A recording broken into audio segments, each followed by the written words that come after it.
Hello students, I am here with the explanation of class 8th history chapter from trade to territory. Right? In this chapter we are going to learn about how a British company that came to India as a trading company to do a business went on acquiring territories and established an empire that controlled India for more than 200 years. But before getting into it, let's do a quick recap. As you all know that Indian history is divided into three parts, that is the ancient history, medieval history and the modern history. Medieval history you have already discussed in your class 7th, in which you have learned about the Delhi Sultanate and the Mughal Empire. In class 8 we are going to deal with the modern history. Modern history is that part of history in which India was under the rule of British. So, to understand the British rule, we have to go back to the medieval period when Mughal Empire came to an end after the death of their powerful and influential ruler Aurangzeb. After Aurangzeb, none of them were that influential and powerful. However, Bahadur Shah Zafar was the last emperor till 1857. So, after the death of the Aurangzeb, situation changes. All his powerful subedars, zamindars and governors, they started dividing. Why?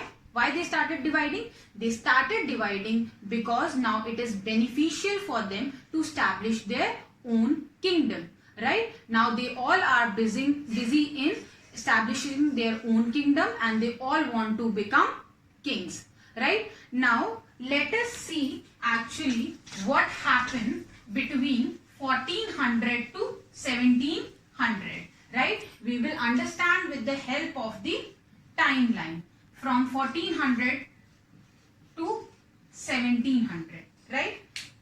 Now all the European traders arrived in India, right? One thing you need to remember here is Vasco da Gama has discovered a sea route in 1498, right?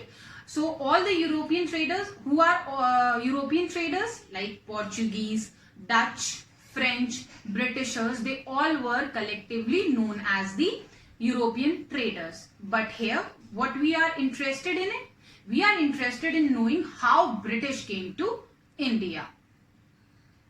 It all started in 1600 when company acquired a charter from Queen Elizabeth I. Now what do you mean by charter? Charter is an exclusive right or license to trade in India. Right? So from Queen has signed a paper where she gave a permission to a particular English company to trade to the eastern countries. So with that charter, company goes to the east through sea route looking for a new land where they could buy cheaper products and sell them back at the higher profits. So basically from the signed charter, no other English trading company can trade, as there was no competition from their own country. But they have the competition from other European traders. And I have told you who are the other European traders. Now all the European traders have arrived in India. Now it created a big problem. What kind of big problem? All the European trading companies were interested in buying the same product. What kind of product? Like they were all interested in buying cotton, silk, spices, right? It all has great demand in Europe. Now what happened? Seeing this, Indian traders increases the prices of these products, right? Now it affected the profit margin of the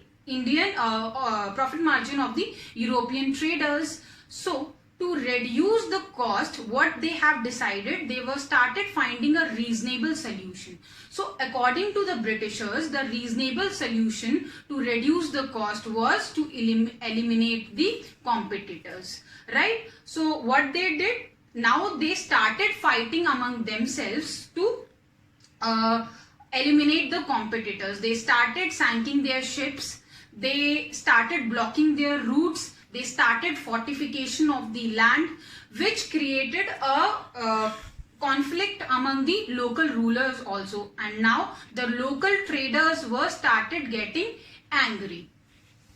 Now English company started politics. Like in 1651 they set up the first factory in Hooghly, and this was the smart step taken by the Britishers. Why? As they were only trading post, now they have fully equipped factories also. In 1696 they started building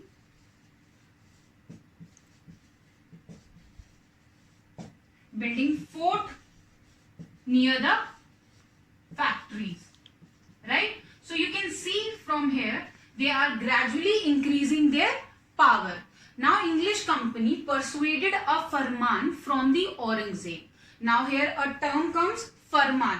What do you mean by farman? And let me explain what do you mean by a farman. Farman is a royal order.